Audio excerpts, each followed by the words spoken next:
Fridays are, it's a beautiful Friday out, right? But this is an opportunity. It's a time when we don't have a lot of conflicts with classes. So this is when we typically hold our professional development, and it's turned out to be productive with a number of people showing up. Today, we want to talk about expectations for promotion to a full professor.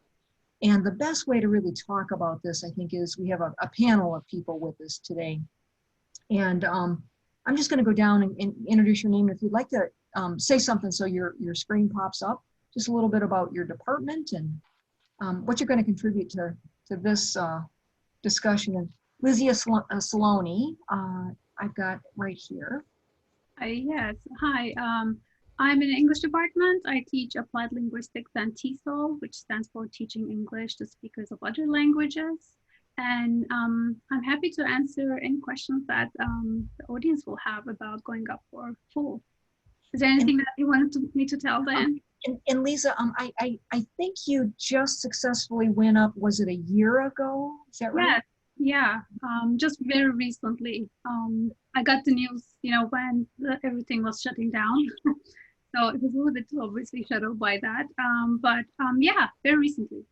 Very good, very good. And then Catherine O'Reilly from Department of Geography, Geology, and the Environment is here. Catherine.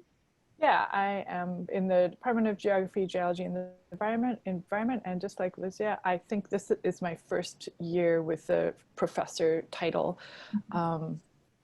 And I have also, for a few years as an associate professor, I was on our department's DFSC. Okay. So Catherine, you can bring that perspective as well, serving on a DFSC as well as being recently promoted. And Linda Clemens is here. Linda, where are you at? There. Yeah. Hi, I'm from the Department of History, and I teach Native American history. And I was promoted to full professor a few years back. I don't even actually remember when now, maybe 2015, 2016. But I think I was chosen because I'm just finishing up 2 years on the CFSC. So I've kind of seen the process from that side. Also, I've served on the DFSC multiple times for the history department. Great, thanks, Linda. And then we have Steve Hunt. Where are you at, Steve? Oh, there you go. Right here. Good afternoon, everybody. Happy Friday. Sunshine is awesome, and the forecast for this weekend is incredible. So I hope you all have a chance to enjoy that weather. I'm director of the School of Communication. Gosh, I've been here at ISU now for 23 years. I've had a lot of experience serving on our SFSC in the past, and of course now working very closely with them. And I'm just delighted with the turnout today. Dr. Hayes, good to see you on sabbatical, still coming to professional development. That's awesome.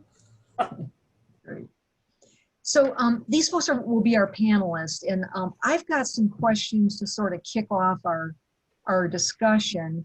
And let me ask you, panelists, do you want to take questions organically throughout, or do you want questions to come at the end? Organically, Catherine? Is that good? Okay, good. Okay. So kind of a first question just to start us out is, at what point should an associate professor seriously consider making application for full professor? Any of you chime in as you want. I won't call on you. Linda?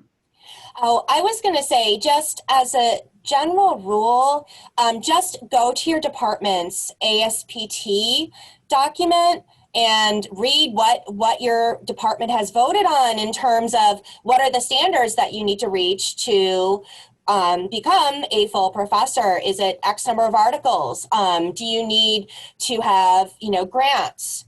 So I think really just know from a very early on, what is your department's expectation, and that will kind of help you to guide how you plan, but then when you think you're ready to go up, when you've met those standards. Linda, as you say that, there is quite a bit of variability from department to department, what their standards might say, and some are more quantitatively prescriptive and others are much more holistically worded. So. Mm-hmm. I can speak a little bit about how things went for me.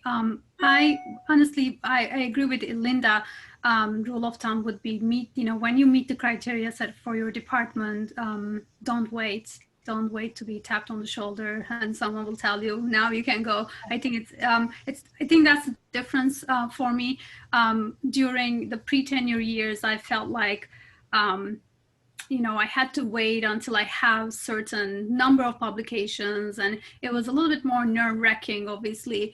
But with the full, it's different. I felt like I had to seek out I guess, mentorship and, you know, talk to my chair and kind of also talk to people who went up before me to kind of, you know, decide whether I'm ready or not. And I was lucky in the English department, we have a pretty transparent criteria. Expectations are very clear. So definitely talk to your chair and do a very close analysis of your ASPT guidelines. Yeah, I would, in putting some notes together for this, the first thing that I wrote down in answer to this question is when you're ready, which, you know, you've kind of heard that from the other people that have talked, but, you know, generally it's kind of the faculty that are expected to take to make the initiative to, you know, the ball's in your court. Unlike when you go through the process of, assistant to associate, right? And those guidelines are prescripted and timelines are prescripted and all of that. Here, the ball really is in your court. So develop a game plan, you know, of how you want to do things. And I really think the suggestion of talking to your DFSC or SFSC and your chair or director is really good. Think ahead. The application for this, if you don't remember from going up for promotion initially, it's a heavy lift. And so get started on that sooner and make sure that you're thinking about budgeting the time to do that. And I also like the idea of looking at if you're not real familiar in the weeds with your department's ASPT document, to make sure that you're familiar with that. I'll just add that, you know, I feel free to put in a note when you do you submit your annual evaluation documents, productivity reports. You know, I think that I'm getting close to getting ready for going up for full, and I'd appreciate some feedback from the DFSC. And then usually someone will reach out and you can have a meeting. So I'm not technically a panelist, but I'd like to just say a couple of comments, and I want to come back to something you said really early on, Lazia. And Steve, you might have hit this as well, is, Lisa, you said that you're the driver of this. Know when you're ready. And Steve, you said this too, that it's not like tenure promotion when there's a clock ticking and you're all kind of herded in that direction. Know when you're ready. I'm going to make maybe a little tiny bit of a controversial statement here. Linda, you might remember this in our CFSC discussion. We had enough, you know, we have excellent people here. I mean, this is just blown away to see what people do around here, you know. And there are a couple times we made a comment about somebody we were reviewing and we thought, wow, what a record. They really could have gone up earlier, right? And then I noticed a pattern. The pattern was they were women, okay? Now I don't know, you know, I've never studied this. I don't know if there's a definite gender component for this. But, you know, we're quietly doing our work. Our head is down. We're doing our thing. And I think another characteristic about us at ISU is we're good, you know, we're good for the contribution and we're humble. And so listen to Lizia here about knowing where you're at and when you're ready, because as Steve said, they're not going to tap you on the shoulder and say, hey, are you ready? Maybe not tap you on the shoulder and say you're ready, right? So. I mean, our SFSC does have this conversation when we do annual evaluation. So we're reaching out to people in certain circumstances. And, you know, sometimes they'll say, yeah, I just don't feel comfortable about doing it right now. But, you know, we try to get that on people's radars because we want people to be thinking about, don't stay at associate professor, be thinking about taking that next jump. Yeah. And you know, in each of our annual performance letters, there is that required comment about progress to the next promotion.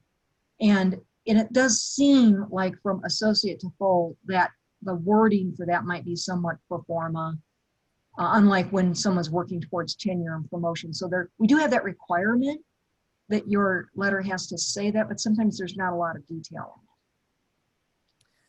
And find a buddy.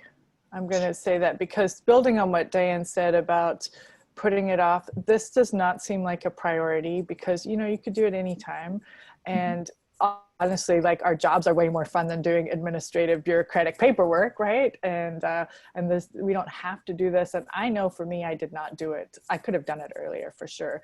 And my department pushed on me a little bit to go and do it, and a little bit, but maybe not as much as I needed. And actually there was a really good friend of mine in a different department who's now department chair, and she was like, you got to just do this, you know?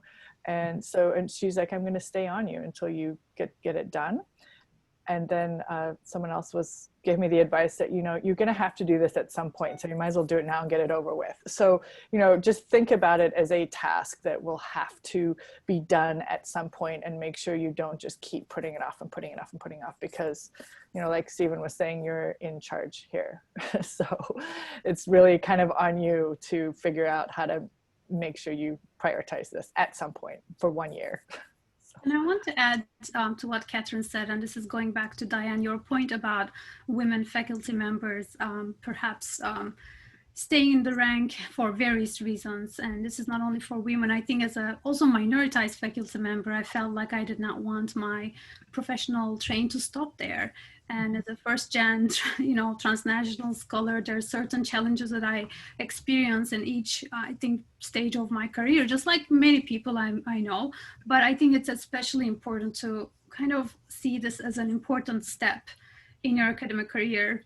And, you know, when I went up for full, well, I had my second kid and then the pandemic happened. I was really thinking, should I wait 1 more year? I was like, no, I met the baseline criteria and I'm okay. You know, I exceeded that criteria. If I waited, perhaps, you know, this is such a difficult year for everyone. I think I wouldn't have done it this year if I waited 1 more year, honestly. So I think, yeah, just definitely trust your guts, but talk to people who have went up, you know, gone up before you, or talk to your chair and see what they think about your status and your publications and everything.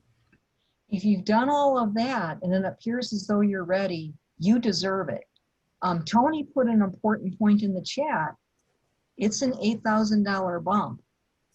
And when you wait and don't go up when you really could, that's going to impact your earning power for the rest of your career, because of how our merit raises come in, you know, based on your base, you know. So this is not, you want to be very realistic, but it's not the time to be particularly overly humble. Okay. Another question that we have is, what particular challenges present themselves to applicants for promotion? Linda? Yeah, this is something that has come up during that I've learned during the time on the CFSC, and that is to really pay attention to the external letters. And you know, every department has kind of a different policy. I believe the minimum is 3. Mm-hmm. But going through the CFSC, we've kind of determined that more is better if you can get them. What if something happens and one of the readers, you know, doesn't agree about, you know, where your scholarship's at? Then it would be great to have more letters to counteract that. So I think it's really important to kind of strategize about those external letters, and you know, more is better than the bare minimum. And also to think about what type of letters, in that, you know, you can't have a dissertation advisor, for example. You can't have someone who's a close peer who you've worked with. And if you are going up for full, you do need a letter written by a full professor and not an associate. And I do know my field particularly is fairly small. So I actually, when I was going up, kind of ran into this problem of full professors were so busy, you know, guiding their own PhD students, and that they didn't have time to write outside letters. So I was glad, and actually this was working with Tony when he was our department chair, that, you know, we had enough time to kind of go down the list and then add more if necessary. So I guess that's all to say, you know, spend a little more time thinking about those external letters. You can have up to 6 letters. So. Other challenges any folks see? I Steve? would, you know, thinking about this, just jotting down a couple of ideas that came to mind initially, of making sure that you've established a clear record that demonstrates your contributions in leadership and scholarship, creative productivity, right? And I don't mean to say that by suggesting that, you know, co-authoring with other people is bad or anything like that. But in my experience, where we've had some challenges, it's been in clearly stipulating this faculty member's contributions, driving the projects forward, playing a lead role in whatever is happening there. And then along those kind of similar lines, and making sure that there's a theme, a clear area of research. And again, I'm not saying it's not cool to experiment and to do some things kind of out of your area, or to do interdisciplinary projects and things of that nature, but to be able to paint a picture or frame an argument around, this is the area that you really lead in, and this is the work that you do. And then, you know, making sure that, I mean, I know this is our approach in the school, that research has to be compelling, your teaching has to be excellent, and there needs to be some service beyond what you do for your home department, right? And then, of course, there are tweaks in how those things balance out across those categories, but I think generally that's the big picture. I want to take a time out just for a minute to see if, Becky, did you have a question? Yeah, Linda was talking about who you're getting the letters for, and I've got my ASPT document open here. Is it correct that you only need 1 from a full, but the others can be from associates? No, if you're going up for full, they should all be from full. All be full. Okay, that's Yeah. what I needed to clarify. Cool, thank you. Yeah, exactly. I want to add a few words about the challenges. And as I was thinking about this question that you asked, Diane, one of the things that we do, at least I did after tenure, was I said yes to more things. I was ready to contribute to the larger community. I did a lot of invisible work, and especially women and scholars of color, you'll find yourself doing maybe a huge part of this invisible work, which I gladly took, honestly. And I, you know, gave workshops and did a lot of outreach stuff, and make it count. I guess we think that we need to make things count mostly for, you know, pre-tenure years, but even after tenure, you may be shouldering a lot of invisible work that you may be shouldering. So I think make it count. Either, I don't know how you would make the labor visible, but I guess, you know, getting letters or collecting artifacts about workshops that you have done, those are great things. And also find a supportive fellow, maybe minoritized faculty member who can advise you. If you're a faculty member who are minoritized, I think it's really important to kind of hear similar stories and life experiences. So I just wanted to add that to the challenges. If I can tie in something, Lizia, you said, and Steve, you said service, you know, counts. And Lizia, you said, you know, after getting promoted to associate, you know, you got more involved in things, and to make that count, you know, because sometimes that happens. Guilty. Sometimes that happens after associate. Then it's like, okay, I'm here now. I've got my job. It's fun. I want to get into the fun stuff. And for me, it was a lot of service, you know. And then I was going to say slacking off, but maybe slowing off a little bit on my scholarship. So it took me longer, you know. So it's fun to dive into that service. But Lizzie, you're right. Make sure it's something that's going to count. But then I also want to say something, point out when you said, Steve, that when you're coming up for full professor, I mean, let's all be honest, right? We focus on teaching and scholarship. They kind of rule the day, and services and also ran, you know.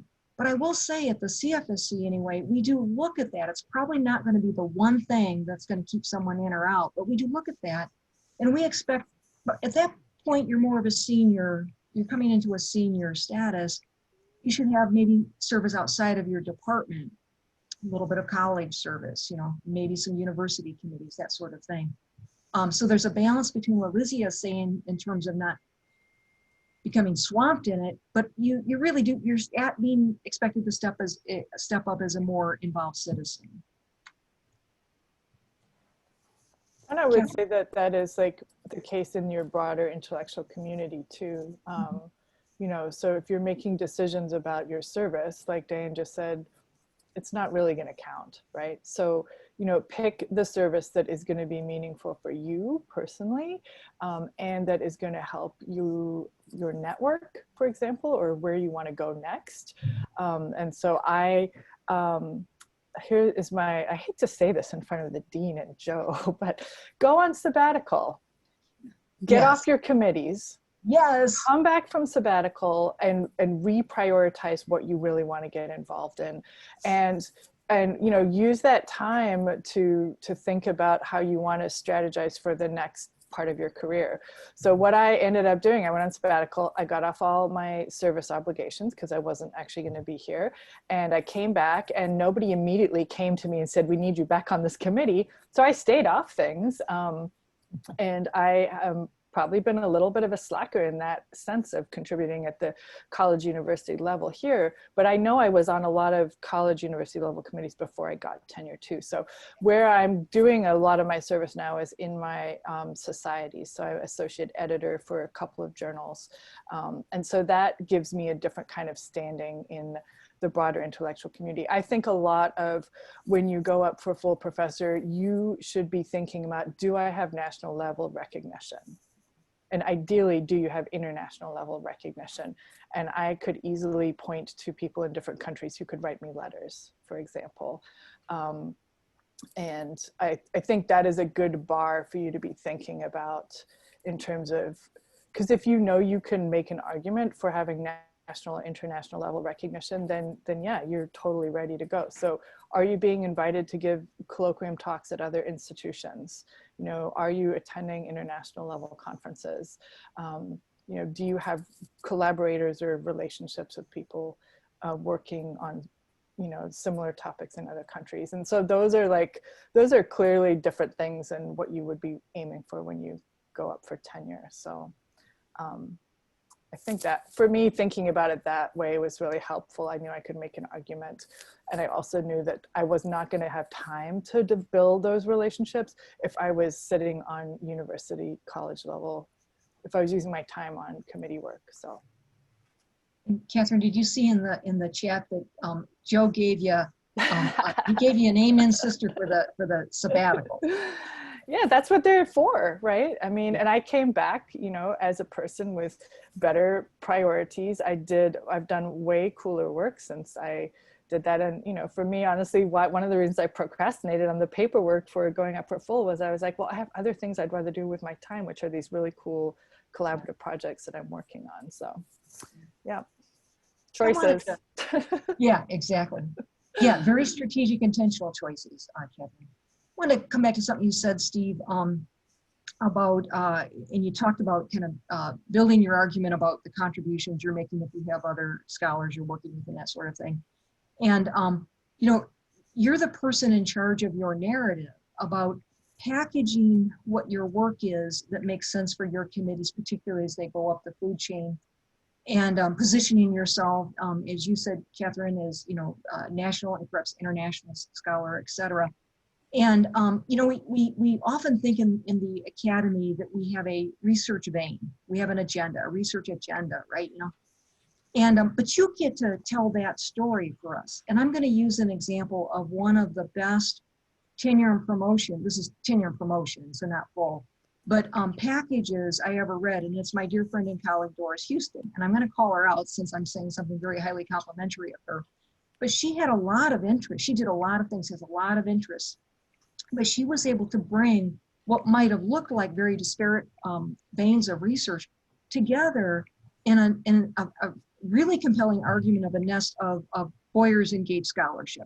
So she provided a framework, an organizing framework, a nest to position it in, and then all of a sudden it looked coherent and cohesive. It was a beautiful presentation, I would say. So you might also have to kind of tell your story about how this all works coherently together as you, the scholar teacher. Another question we have is, what advice do you have for an associate professor? This is you folks on the committee, or on the panel, for an associate professor who's considering application in the next 3 to 4 years, and then maybe the next 1 to 2 years. Those are different time periods about how they should be focusing. Linda? I feel like I'm going to say the same thing that I said it's before. Know your ASPT guidelines and what do you need ultimately to become full, and then work towards that. Is it a book? Is it a certain number of articles? I am in history, so it has been very eye-opening to me being on the CFSC and seeing science, which I've had to become conversant in, and the importance of grants, for example, and just the difficulty now in getting grants, that it might be a multiple year process before you actually get the grant, because then it's very difficult to get grants.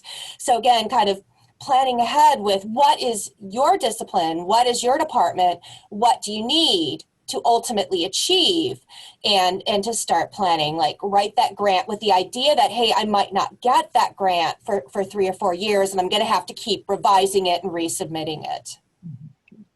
I was going to say, if it's in the 1 to 2 year time frame, go figure out what the calendar is, what your department's deadlines are for things, and then go put your time in your calendar, because otherwise you're not going to do it.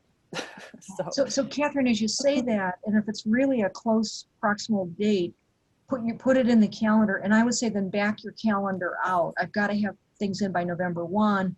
When will I need to get my letters? When will I need to get my the names of people for letters? Yeah, so the fall that you're going to do, there's going to be dates, but they're not the dates you really want to work with, because you need to have your packet ready at the beginning of the summer so that it can be sent out to your letter writers, which means you don't have to necessarily have your full packet by then, but you need to give your letter writers time. So they're going to need stuff towards the beginning of the summer, which means you need to at least have your research statement and CV all ready to send out at the beginning of the summer. So your chair should be able to help you figure out what the deadlines that they're going to need to work with, but you need to backtrack quite a bit from whatever the college and department dates are, and you should put it in your calendar, because what'll happen is you'll run out of time and you won't get to this, and then you're going to have to wait a whole another year to try again.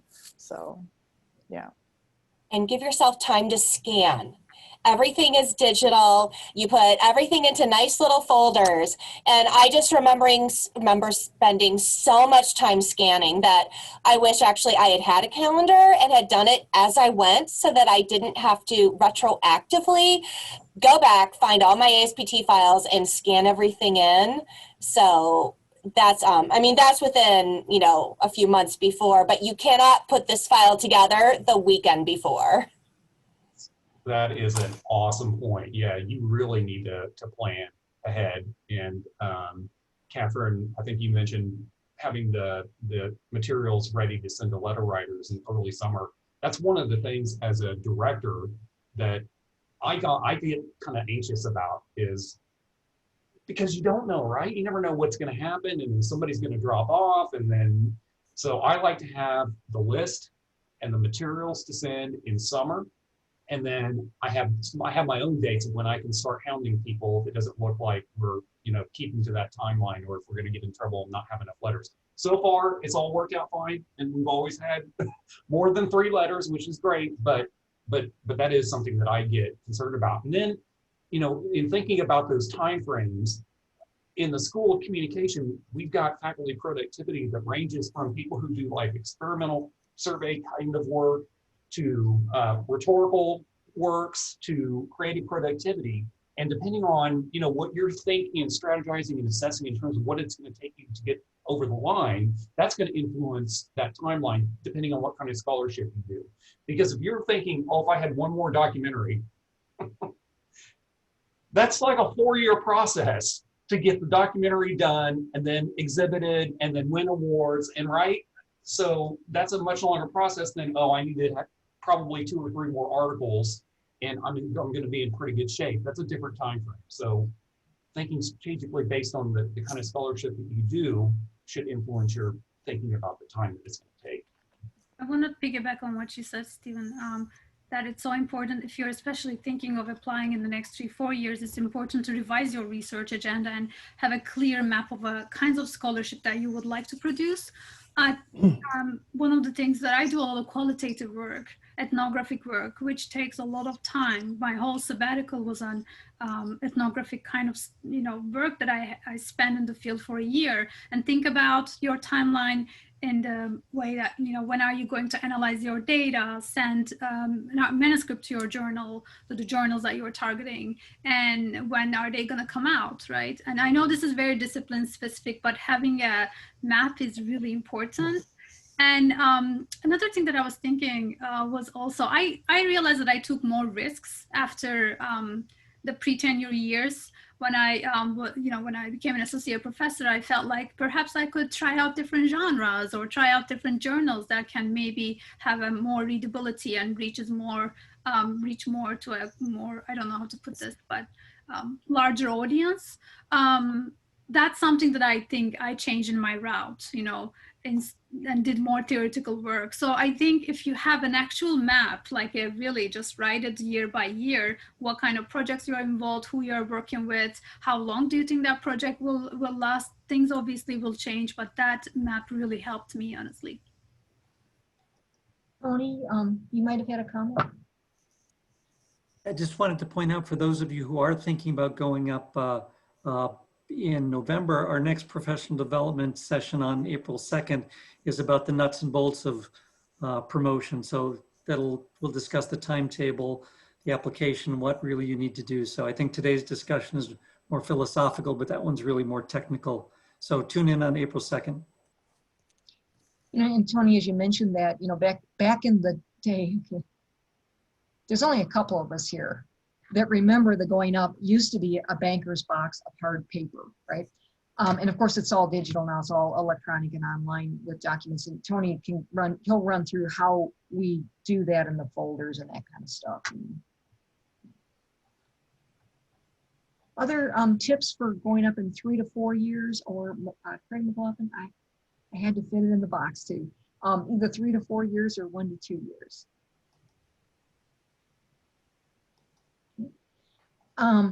And another question is, what advice do you have for systematically collecting the necessary application materials?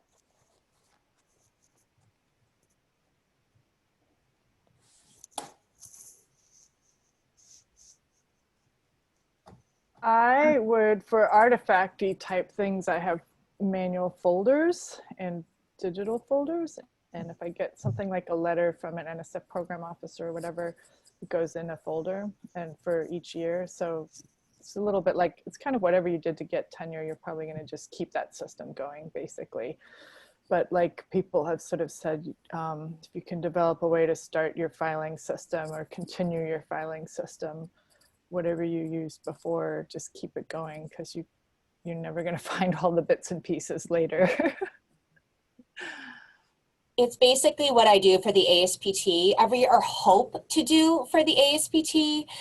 Make sure that you have saved, print out those emails. If you've submitted an article, print out that correspondence. And if you're really organized, you can scan that all in. I always say that I'm going to do this every year, and I never do. So, the week before the ASPT files due, I'm trying to find everything.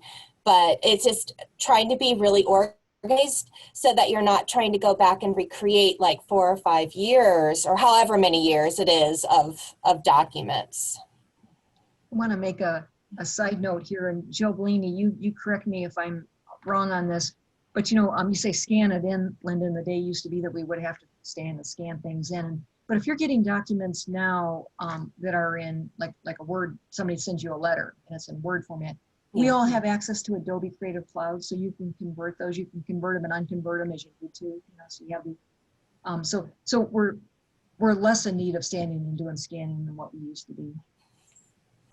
Lizzie, I want to also point out something you said earlier, which is make everything count. So if you're on a service committee that's outside of this university, I think we're pretty good about trying to send letters inside the university, but if you're outside, ask somebody, hey, you know, would you be willing to write me a letter and make a comment on my contribution to this? Yeah. And also talk to your department. I know in English department, like we keep a lot of things digitally and I don't need to scan my DFSC letters, yearly letters. So they're already there. This might be, you know, similar in other departments. But I'm not that organized, honestly. You know, I don't always keep copies of letters and put them in the necessary folders. I have the folders, but I also wait until the last kind of minute to dump them all in. But for the big things, I think you need to kind of sort out which documents, which artifacts are more high stake, which ones are perhaps not even necessary. Like I don't anymore, even after tenure, I stopped keeping acceptance letters because, you know, my manuscript is there. They will, the DFSC will see peer-reviewed articles anyway. So certain things I decided not to keep, so I think there's a way of deciding that which documents are much more valued in your department. And so again, going back to Linda's comment, look at the ASPT documents and see what are some of the artifacts that are valued, whereas what are some of the artifacts that are maybe less valued or won't even count as much, so you don't kind of put unnecessary time. I just had a conversation within the last couple of weeks with a faculty member who went through the tenure promotion process to associate successfully. And we were just, having a casual conversation, and she was like, looking back, I wish I had a more systematic method of like annually keeping up the application, the student feedback, right? Entering that after every semester, collecting those artifacts that were supportive of what she, because she kind of did it all the summer and the fall of when she was going up. And as all of you know, going through that process, it's a lot of work. So if you can do that systematically, annually, regularly, I think that'll be beneficial. You'll find that beneficial as you get to the time that it's all actually due, because it'll be a lot easier. Yep. Tony, did you have another question? No, okay. I just saw your hand was up. I didn't, but I probably didn't take my hand down. Sorry. Other comments on this one in terms of systematically collecting the material? I mean, I don't know if it helps you guys this way, but I know for me, after I got tenure, I just, I looked at the expected time to going up for full, and that was the timeline I had in my head, right? So, I guess I just sort of made an assumption that, you just keep doing what you were doing and just plan for your next 6 years, right? So don't just like relax and then be like, I'll think about going up for full later. Just keep things going. But then the nature of the activities you're going to be are a little bit different. You have more choices and flexibility to sort of shape what you're doing, I think. But you should always in your head have that ultimate timeline of like 5 or 6 years. That's a good point, Catherine. Because you don't need more than that if you maintain the trajectory that you had coming up for tenure, I don't think so. Yeah. I want to back up for a minute to our question right before this about if you're preparing in 3 to 4 years or 1 to 2 years. And I want to say something about the 3 to 4 year range and tie in something you said a bit ago, Catherine, about when you're going out for fall, it's expected that you're, of a national or international stature. And the 3 to 4 years out, or after you get promoted to associate, it's really a good time to be thinking about that in terms of collaborators, but also your external letters. That if, to really very intentionally begin broadening your networks, and perhaps it's going to conferences, and rather than sitting in awe of that giant, go up and have a conversation, really extend yourself and begin widening your networks in terms of the people you're meeting in your discipline, so that 3 and 4 years later, when it's time to get external letters, you really do have not people you've collaborated with, but you've at least got a network of contacts that you could approach it that can speak to that sort of presence. So you've been somebody that's been at the national conferences, and you're a player in a sense. And about the networks that you're talking about, Diane, I really think that small conferences and more focused conferences help. You know, in early, if you're an early career faculty member, you're told to attend national big conferences, international ones in your discipline, make yourself, you know, known to senior scholars. But I felt really good about just, you know, I still went to some of the big conferences, but I was more strategic, I guess, and went to more focused conferences. I think it's in a way easier to make connections, make yourself known, and kind of seek opportunities to also, you know, collaborate with other researchers. But small conferences really help too, because people remember your name in small circles. People will actually remember what you are doing. So yeah, that's one. Good point. I actually was gonna comment on like the 3 to 4 years. It's, of course, we all know it's not like promotion to associate where you have a defined time frame, that if it takes longer, it takes longer. You know, if other things intervene in life, that, you know, if it takes longer than that 3 to 4 years, you know, just recalibrate and you know, come up with another plan. That things don't always work out exactly how you want, and you're not on a defined year. You can do it later if need be, as long as you can show kind of your trajectory. Becky, did you have a question or comment? Yeah, so this brought up something that I've been thinking about, the pandemic that we're all experiencing right now.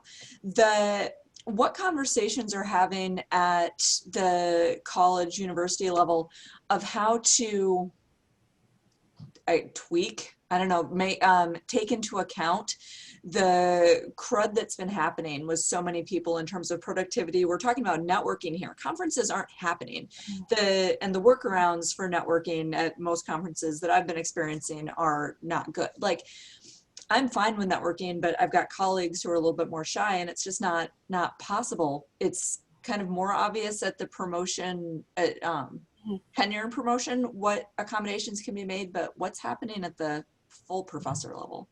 Yeah, and you know, we've all experienced where we made adjustments for this year in terms of certainly the annual performance evaluation.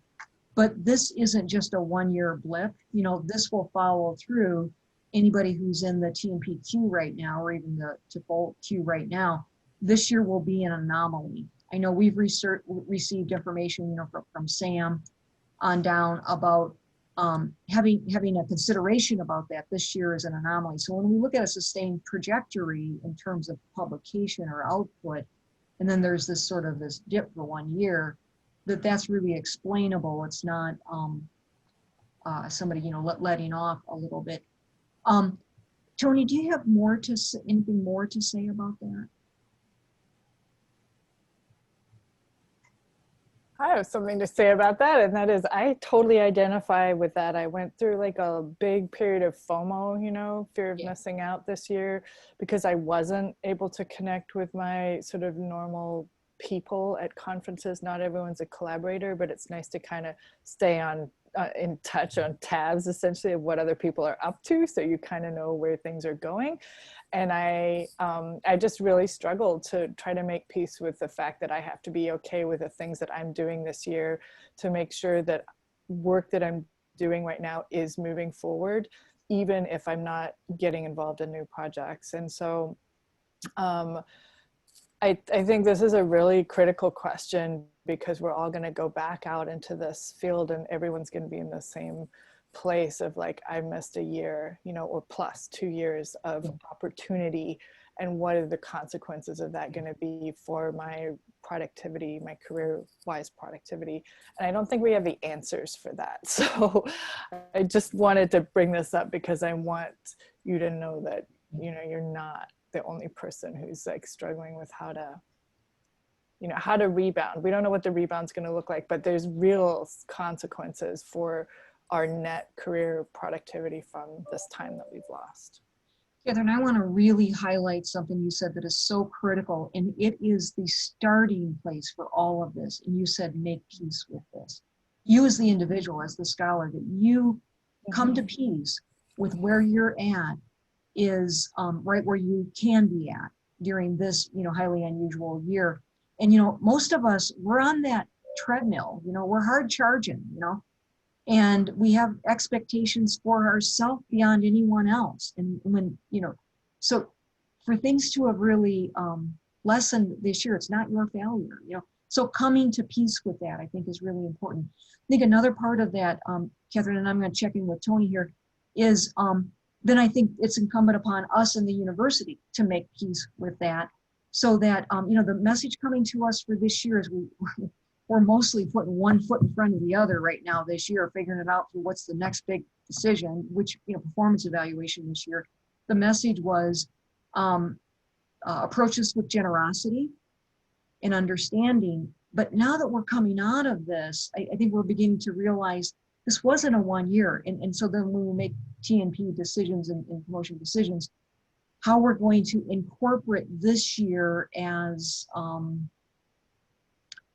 a bit of a pass. And I don't mean that in a negative way. And then how do we distinguish that from someone who maybe wasn't able really to get back on track after this, and that can't be used?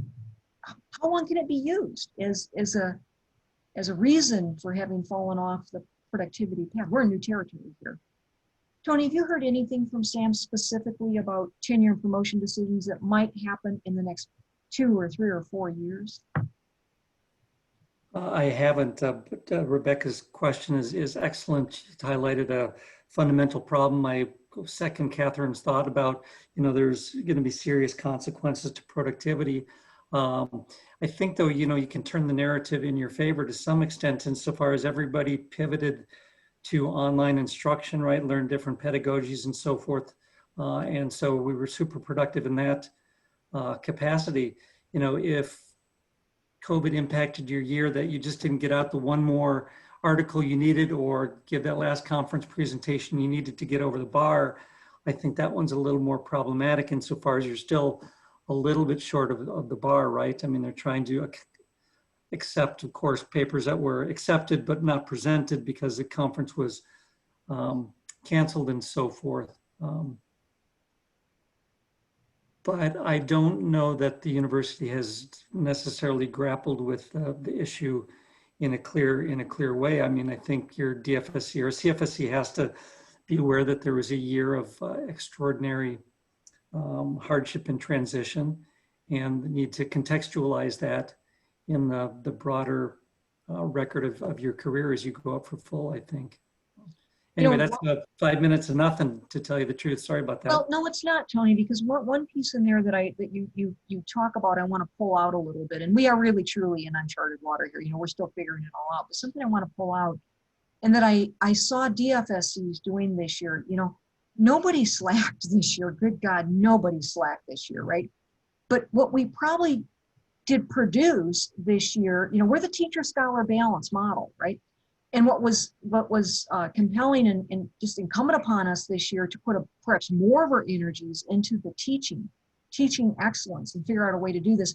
So in our balance of teacher and scholar model, I mean, let's face it, we're so focused on the scholarship part of this, and we kind of feel like, well, I've got to be a good teacher here, but we all are. So it's like, it's all about the scholarship. We've been talking primarily about that today, right? But truly, it's a teacher-scholar balance. And so when we look at our production for this year, and when it comes to maybe T and or P, perhaps the narrative, that's what you say about your productivity this year. Maybe you didn't get that one more article out. And Tony, as you say, there's still going to be perhaps in some departments a line, a bar, but how you frame your productivity for this year might have been more on the teacher side than the scholar side balance. And then it really is, we're in territory where DFSCs and SFSCs are trying to figure out how we're going to approach this.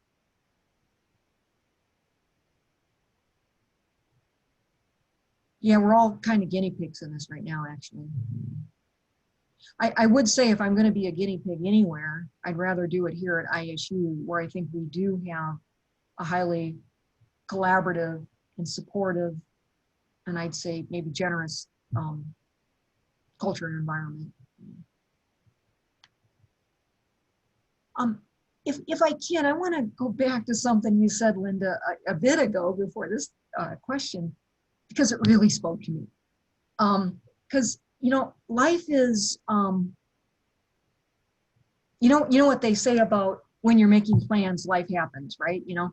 And so we can have, and many of you on this grid right here, I know, had really prescriptive and well-planned and implemented and executed paths towards tenure, promotion, and/or the full professorship, and it went along beautifully. Some of us, life got in the way, So some people, and you kind of spoke to this, Linda, that if you don't make that timeline that you had 5 or 6 years because something got in the way, maybe there was a baby being born, maybe there was a life being mourned, maybe you just got sidetracked in becoming an interim chair of 3 different departments, just hypothetically speaking, But you said, Linda, that's okay, recalibrate, So I want to say that some people really are, the game goes just as planned, and 4 to 5 to 6 years, and you can be there. But if that's not your life, that's okay. There isn't a right way to do this. Some of us take a little longer to get there. And obviously I was one of those. I was. So, but yeah, and that's the thing with going up to full is yes, there's pressure, but it relieves the pressure in that there's not that end date as there is with associate. So I did find that I needed to recalibrate, and then it was okay. I want to take that, Linda, and connect it with what maybe, I can't remember if it was Catherine Elysia said this, but Catherine, an accountability coach. So give yourself a little grace, but then have this accountability coach that you don't lose track of it. And actually, as I was nearing going up for full, I formed kind of a research group with someone in my department and then someone in another department, and we met for coffee. Of course, this is when we could meet for coffee, and we just talked about our research and talked about our plans. We kind of pushed each other. I think, Catherine, and you had said that as well, to have people who are working towards the same goal and can very nicely be like, hey, did you send out that article? So that was really helpful too. Hey, can I make a plug here for Joe's 4th Fridays and the summer writing experience when we can get back to the summer writing camp? Joe, what is that thing? Oh boy, camp. Back in the day when we could have camp. Hey, but it's kick-ass breakfast, let me tell you. Yeah, the dean makes great breakfast casseroles. We feed you like kings for 3 days and 2 nights. You stay in stellar, luxurious accommodations up at the Timber Point Lodge. In all seriousness, it is beautiful, and there's a lot of camaraderie that comes out of that. And I hope that, this is probably not going to happen, but still holding out hope that maybe we can do something at the end of summer for a writing camp. And then the 4th Fridays thing we're doing online. We're not getting a lot of attendees there, but it's just that little kind of touch and base. What are you trying to get done on this day? And then we come back together at the end of the day and say, okay, this is what happened. A lot of times it didn't materialize. But other times, yeah, it does. Yeah. So hopefully those 4th Fridays will be back very soon in person over at the library and grabbing lunch and all that. And the beauty of that really is this really nice balance between support and accountability. You see other people doing this great stuff and working on it, and you're like, oh, I better get to it then. So it's really a nice model. We have one last. Oh, Lisa? Sorry, I was just going to say I really enjoyed the writing days that Joe organized, and I wasn't able to attend during the online, during the pandemic. But before that, it's a great way to also, kind of talk to colleagues and see that you're not alone in this, in this journey. And I think finding someone from your discipline is definitely valuable in the accountability groups. But if you don't have that, or it's challenging, I would also like to, mention the resources and accountability groups and CFDD, National Center for Faculty Development and Diversity. There are some great accountability groups there, and our ISU has recently become a member of NCFDD. Yeah, And I think you can find that resource either off the Provost website or CTL's website. I can't remember which, but we are a member here at ISU. One last question for people. Becky, is that a kitty cat? One last question. What potential differences exist between department, interschool, and college expectations about promotion applications?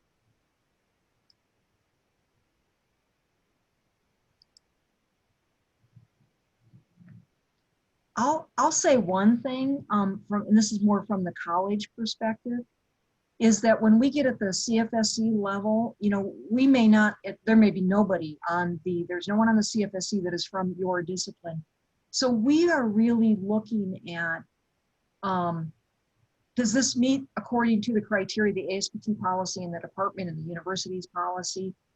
And because we're not experts in that discipline, we're going to look pretty heavily to the chair D or SFSC letter to explain this to us.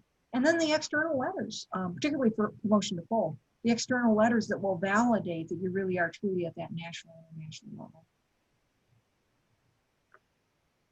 Yeah, I'd say from my experience in the time that I've been in this role, it seems like we're pretty much on the same page with the SFSC and CFSC. But I think that's a really good point to highlight, that those external letters really need to speak, to what you do, and to translate that to an audience that may not understand, as does the letter from the chair, right? To really translate your work in a way that's digestible and understandable, where people outside of the discipline can read it and assess that it's having an impact. I think that's really smart to think about it in those terms. Hey, Diane, Yeah, can I Joe? throw out just one little pep thing before everyone has to kind of duck Yeah. out of here too? And I'm sorry if I cut off on that last subject, but Tony threw out the $8,000 per year incentive, right? That's nothing to sneeze at. Okay, let's compare that to, I think when I went up back in 2009, I think it was 2,500 or 3,000, something like, it was not substantial. And that's a nice perk, but consider this is why you need to do this. If you won't do it for yourself, do it for your department, because it helps your department look better. You've got more full professors. Your people are proceeding in their careers. That looks good for a department. And then there's more money available in the salary pool to be distributed across all your colleagues. So when you get a pay raise, your colleagues win. Yeah, but you're right, Joe. Yeah. Not to put more pressure on you. Right. You're right. I know a couple people had to leave to go to a 2:00 class. And I just want to open up if there are any just general questions, comments, or things people want to throw in before we depart. Chris? Yeah, I guess what I heard, kind of going back to Stephen's comment about kind of thinking about kind of depth of things. I moved from an institution, so I had all these relationships and certain agenda there. And then I came here and I had to restart all those. So someone said, I think it was Linda, like the length, it's okay that it's longer, because it's like, that's my anxiety. It's like, oh my gosh, now I have to like restart kind of new things that I'm excited about, but are very different from what was done from dissertation and way up there. Yeah, you're right. I So don't know if that makes sense. yeah, no, it's totally makes sense. And you have to be kind with yourself and understanding about that. And also just, if and when you decide to go up, you decide to go up, make sure that, you have a narrative, that you have the power to explain your trajectory and, maybe some of the challenges you faced and where you're at right now. Other comments or questions before we close up a Friday afternoon? Could you all join me in thanking Lizia Saloni and Lizia, I think you're still here, and Catherine O'Reilly and Linda Clemens and Steve Hunt to shed some wisdom on this.